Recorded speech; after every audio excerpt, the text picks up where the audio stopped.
মানুষের কাছে যতটুকু পাই ধানের শেষের একটা সালাম এবং ধরেন পৌঁছে দেওয়ার চেষ্টা করছেন নেতাকর্মীরা। আমিও মানুষের কাছে যতটুকু সম্ভব হয় না কেন তাদেরকে দূর থেকে কাছাকাছি থেকে একটু শুভেচ্ছা দেওয়ার চেষ্টা করছি।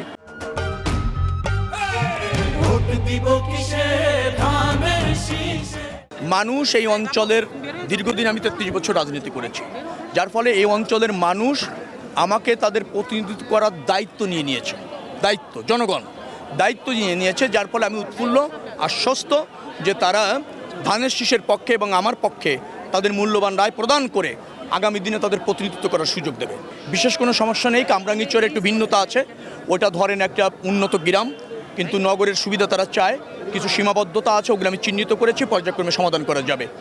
আবাসিক এলাকার সমস্যাটা আরেক রকম, তাদের মধ্যে বেশ কিছু প্রস্তাবনা আছে, সেটাও ন্যায্য এবং সেগুলিকে আমি আমলে নিয়েছি। আমার যদি তাদের প্রতিনিধিত্ব করার সুযোগ হয় ডেফিনেটলি অগ্রাধিকার ভিত্তিতে সেগুলি সমাধান করতে সক্ষম হব।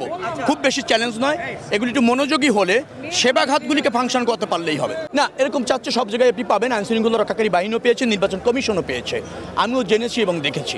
তো যার ফলে হতে পারে সেটা ভুল হতে পারে, কারা হচ্ছে কোনো রাজনৈতিক দলের পরিচয়ে তারা এটা চাইছে, তো এটা বন্ধ হওয়া উচিত। যে রাজনৈতিক দলের পরিচয় দিচ্ছে তাদেরও সজাগ হওয়া উচিত। যে কোনো মূল্যে উইন বা মানুষের রায়কে পারচেজ, এটা অনৈতিক। এর থেকে রাজনৈতিক দলগুলি সতর্ক থাকলেই, সাবধান হলেই, সংযত হলেই চলবে।